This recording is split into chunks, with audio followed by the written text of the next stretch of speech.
NCIB times ಮೀಡಿಯಾಗೆ ಸ್ವಾಗತ. ನಾನು ವಿಭಾ. ರಾಜ್ಯದಲ್ಲಿ ಶಾಲಾ ಆರಂಭದ ಸಮಯ ಬದಲಿಸುವಂತೆ ಕೂಗು ಕೇಳಿ ಬಂದಿತ್ತು. ಮಕ್ಕಳ ಹಕ್ಕುಗಳ ರಕ್ಷಣಾ ಆಯೋಗ ಶಾಲಾ ಶಿಕ್ಷಣ ಮತ್ತು ಸಾಕ್ಷರತಾ ಇಲಾಖೆಗೆ ಪತ್ರ ಬರೆದಿತ್ತು. ಕರ್ನಾಟಕದಲ್ಲಿ ಚಳಿಗಾಲ ತೀವ್ರಗೊಳ್ಳುತ್ತಿರುವ ಹಿನ್ನೆಲೆಯಲ್ಲಿ ಮಕ್ಕಳ ಸುರಕ್ಷತೆಗೆ ಆದ್ಯತೆ ನೀಡಿ ಶಾಲಾ ಸಮಯವನ್ನು ಬದಲಾಯಿಸುವಂತೆ ಕರ್ನಾಟಕ ರಾಜ್ಯ ಮಕ್ಕಳ ಹಕ್ಕುಗಳ ರಕ್ಷಣಾ ಆಯೋಗ ಶಾಲಾ ಶಿಕ್ಷಣ ಮತ್ತು ಸಾಕ್ಷರತಾ ಇಲಾಖೆಗೆ ಮನವಿ ಮಾಡಿದ್ರು. ಮಕ್ಕಳ ಹಕ್ಕುಗಳ ರಕ್ಷಣಾ ಆಯೋಗದ ಅಧ್ಯಕ್ಷರಾದ ಶಶಿಧರ್ ಕೋಸಂಬೆ ಅವರು ಶಾಲಾ ಶಿಕ್ಷಣ ಮತ್ತು ಸಾಕ್ಷರತಾ ಇಲಾಖೆಗೆ ಪತ್ರ ಬರೆದು ಎಲ್ಕೆಜಿ ಮತ್ತು ಯುಕೆಜಿಯಿಂದ ಪಿಯುಸಿವರೆಗಿನ ಶಾಲೆಗಳ ಆರಂಭದ ಸಮಯ ಬದಲಾವಣೆ ಮಾಡುವಂತೆ ಆಗ್ರಹಿಸಿದರು. ರಾಜ್ಯದಲ್ಲಿ ಚಳಿಗಾಲ ಮುಗಿಯುವವರೆಗೂ ಪ್ರತಿದಿನ ಬೆಳಗ್ಗೆ 9:30ಕ್ಕೆ ಶಾಲೆಗಳನ್ನು ಆರಂಭಿಸುವಂತೆ ಸೂಚಿಸಿದ್ದರು. ರಾಜ್ಯದಲ್ಲಿ ಚಳಿಗಾಲ ಮುಗಿಯುವವರೆಗೂ ಪ್ರತಿದಿನ ಬೆಳಗ್ಗೆ 9:30ಕ್ಕೆ ಶಾಲೆಗಳನ್ನು ಆರಂಭಿಸುವಂತೆ ಸೂಚನೆಯನ್ನ ನೀಡಿದ್ರು. ರಾಜ್ಯದ ಹಲವು ಜಿಲ್ಲೆಗಳಲ್ಲಿ ತಾಪಮಾನ ಗಣನೀಯವಾಗಿ ಕುಸಿದಿದ್ದು ಮಕ್ಕಳ ಆರೋಗ್ಯದ ಮೇಲೆ ಪರಿಣಾಮ ಬೀರುತ್ತಿದೆ ಎಂದು ಆಯೋಗ ಆತಂಕ ವ್ಯಕ್ತಪಡಿಸಿತ್ತು. ಪೋಷಕರು ಮತ್ತು ಶಿಕ್ಷಣ ತಜ್ಞರು ಈ ಮನವಿಯನ್ನು ಸ್ವಾಗತಿಸಿದ್ರು. ಚಳಿಗಾಲದಲ್ಲಿ ಬೆಳಗ್ಗೆ ಬೇಗ ಶಾಲೆಗೆ ಹೋಗುವುದು ಮಕ್ಕಳ ಆರೋಗ್ಯಕ್ಕೆ ಒಳ್ಳೆಯದಿಲ್ಲ ಎಂದು ಅಭಿಪ್ರಾಯ ಕೂಡ ವ್ಯಕ್ತಪಡಿಸಿದ್ರು. ಇಲಾಖೆಯು ಶೀಘ್ರದಲ್ಲೇ ನಿರ್ಧಾರ ಕೈಗೊಳ್ಳುವ ನಿರೀಕ್ಷೆ ಇದೆ. ಚಳಿಗಾಳಿ ಮುಗಿಯುವವರೆಗೂ ಈ ಬದಲಾವಣೆ ಜಾರಿಯಾಗಬೇಕೆಂದು ಆಯೋಗ ಒತ್ತಾಯಿಸಿತ್ತು. ಈ ಮನವಿಯನ್ನು ಮಕ್ಕಳ ಹಕ್ಕುಗಳ ರಕ್ಷಣೆಯಲ್ಲಿ ಆಯೋಗದ ಬದ್ಧತೆಯನ್ನು ತೋರುತ್ತದೆ. ಶಿಕ್ಷಣ ಇಲಾಖೆಯು ಈ ಬಗ್ಗೆ ತಕ್ಷಣ ಕ್ರಮ ಕೈಗೊಂಡರೆ ಮಕ್ಕಳ ಆರೋಗ್ಯ ಸುರಕ್ಷಿತವಾಗಲಿದೆ ಎಂದು ತಿಳಿಸಿತ್ತು. ಈಗ ಈ ಬೇಡಿಕೆಗೆ ಉತ್ತರ ಸಿಕ್ಕಿದೆ.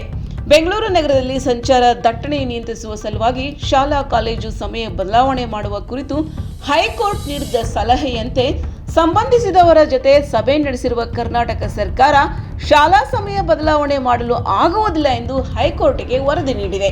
ಬೆಂಗಳೂರು ನಗರದ ವಾಹನ ದಟ್ಟಣೆಯು ಕೇವಲ ಶಾಲಾ ಸಮಯದ ಕಾರಣದಿಂದ ಆಗಿರುವುದಿಲ್ಲ. ಸಂಚಾರ ದಟ್ಟಣೆ ಒಟ್ಟಾರೆ ವಾಹನಗಳ ಬಳಕೆ, ವಿವಿಧ ಕಚೇರಿಗಳು, ಕೈಗಾರಿಕೆಗಳು ಮತ್ತು ಇತರೆ ಸ್ಥಳಗಳಿಗೆ ತೆರಳುವ ವಾಹನಗಳಿಂದ ಉಂಟಾಗುತ್ತದೆ.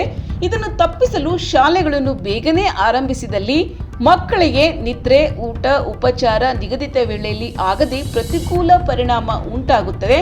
ಆದ್ದರಿಂದ ಹಲವು ಆಯಾಮಗಳಲ್ಲಿ ನೋಡುವುದಾದಲ್ಲಿ ಶಾಲಾ ಸಮಯದಲ್ಲಿ ಯಾವುದೇ ಬದಲಾವಣೆ ಅಗತ್ಯವಿಲ್ಲ ಎಂದು ಶಾಲಾ ಶಿಕ್ಷಣ ಮತ್ತು ಸಾಕ್ಷರತಾ ಇಲಾಖೆಯ ಪ್ರಧಾನ ಕಾರ್ಯದರ್ಶಿ ರಿತೇಶ್ ಕುಮಾರ್ ಸಿಂಗ್ ತಮ್ಮ ವರದಿಯಲ್ಲಿ ತಿಳಿಸಿದ್ದಾರೆ.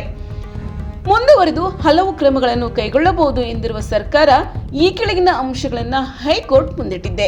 ಶಾಲಾ ಆವರಣದ ಒಳಗಡೆ ನಿಲುಗಡೆಗೆ ಅವಕಾಶ ಒದಗಿಸಲು ಸಾಧ್ಯವಿರದೇ ಇರುವ ಶಾಲೆಗಳ ಸಮೀಪದಲ್ಲಿ ನಿರ್ದಿಷ್ಟ ಪಿಕಪ್ ಮತ್ತು ಡ್ರಾಪ್ ಪಾಯಿಂಟ್ಗಳನ್ನು ಗುರುತಿಸುವುದು. ಹಾಗೆ ಶಾಲೆಗಳ ಸಮೀಪ ಶಾಲಾರಂಭ ಮತ್ತು ಮುಕ್ತಾಯದ ಸಮಯದಲ್ಲಿ ಟ್ರಾಫಿಕ್ ಪೊಲೀಸ್ ಸಿಬ್ಬಂದಿ ಮತ್ತು ಸ್ವ ಇಚ್ಛೆಯುಳ್ಳ ಪಾಲಕರನ್ನು ಟ್ರಾಫಿಕ್ ವಾರ್ಡನ್ಗಳನ್ನಾಗಿ ನಿಯೋಜಿಸಿ ಸುಗಮ ಸಂಚಾರಕ್ಕೆ ಕ್ರಮ ಕೈಗೊಳ್ಳುವುದು.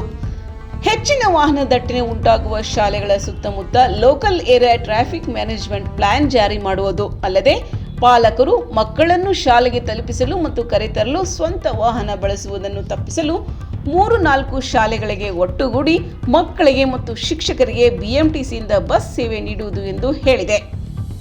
ಇಂಥ ಹಲವು ವಿಷಯಗಳನ್ನು ತಿಳಿಯಲು ಎನ್ಸಿಐಬಿ ಟೈಮ್ಸ್ ಮೀಡಿಯಾಗೆ ಸಬ್ಸ್ಕ್ರೈಬ್ ಮಾಡಿ, ಬೆಲ್ ಐಕಾನ್ ಒತ್ತಿ.